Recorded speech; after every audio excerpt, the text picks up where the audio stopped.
আমাদেরকে শয়তান একটা প্রবোধ দেয়।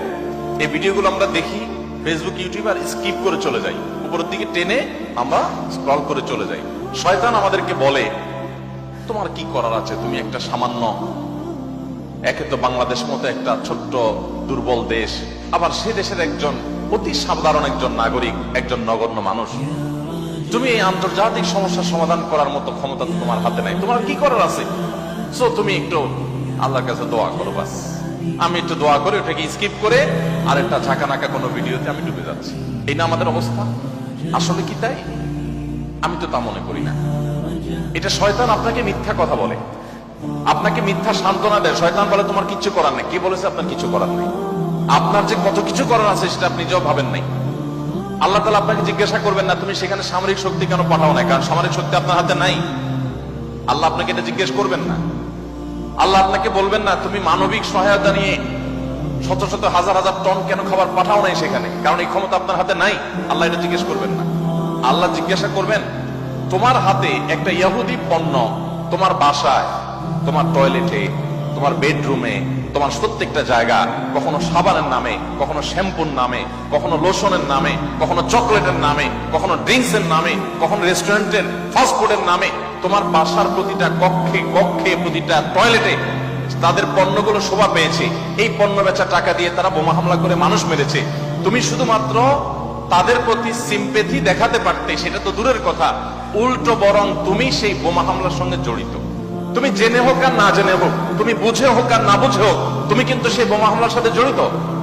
প্রতিদিন তুমি চাঁদা দিচ্ছ ফিলিস্তিনের মানুষকে হত্যা করবার জন্য। আল্লাহ এই কথা বলবেন? এই কথা বলার যথেষ্ট সুযোগ আছে।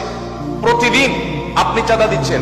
আমি একটা পেস্ট কিনতেছি না, আমি একটা বোমা হামলার জন্য টাকা ইনভেস্ট করছি বা চাঁদা দিচ্ছি। প্রতিদিন বাংলাদেশের প্রত্যেকটা মানুষের কাছ থেকে, প্রতিটা মানুষের ঘর থেকে ওরা চাঁদা তুলে নিয়ে যাচ্ছে।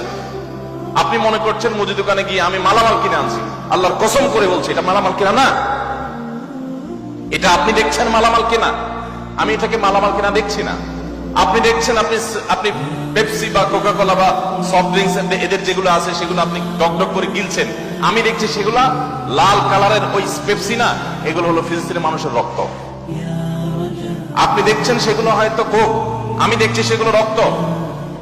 বাংলাদেশের মানুষ এরকম ভুলো জাতি পৃথিবীতে আরেকটা আছে কিনা আমি জানি না। আমরা খুব দ্রুততার সাথে ভুলে যাই। আমরা কাউকে মাথা তুলতেও দেরি করি না, আবার মাথা থেকে আছাড় দিতেও আমরা দেরি করি না। এটা আমাদের একটা দুর্বলতা। আমাদের এই দুর্বলতাটা আমাদের কাটিয়ে ওঠার চেষ্টা করা দরকার। আমরা কয়দিন খুব জোরে সোরে বয়কট করে এরপরে আবার আমাদের সবকিছু সয়ে যায়।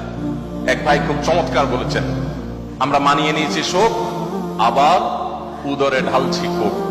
আপনি নামাজ পড়তেছেন, আপনি সিজদা করতেছেন, আপনি অনেক কিছু করতেছেন, দিন শেষে আপনি মুসলমানদের হত্যার সঙ্গে জড়িত। আপনি নিরীহ মা শিশুগুলোকে হত্যার সাথে জড়িত, আপনি জানছেন না। আমরা মুসলমানরা যদি শুধুমাত্র তাদের পণ্যগুলো বয়কটটা যদি যথাযথভাবে করতে পারি, তাহলে তারা অন্তত 50% এমনিতেই সাইজ হয়ে যাবে। আমি তো মনে করি যে এই প্রেক্ষাপটে, এই বাস্তবতায়, ফিলিস্তিনের এই বাস্তবতা অন্তত আপনারা যদি প্রত্যেকে আন্তরিক হন এবং সচেষ্ট হন, তাহলে সেক্ষেত্রে আপনারা বাণিজ্যিক ভাবেও লাভবান হতে পারেন, কিন্তু সেটা মূল উদ্দেশ্য থাকবে না। আপনারা মূলত দ্বীনি চেতনা থেকে এই কাজটি করবেন। আল্লাহ তাআলা আমাদের সবাইকে আমাদের যে দায়িত্বটুকু আছে সেই দায়িত্বটুকু আদায় করার তৌফিক দান করেন।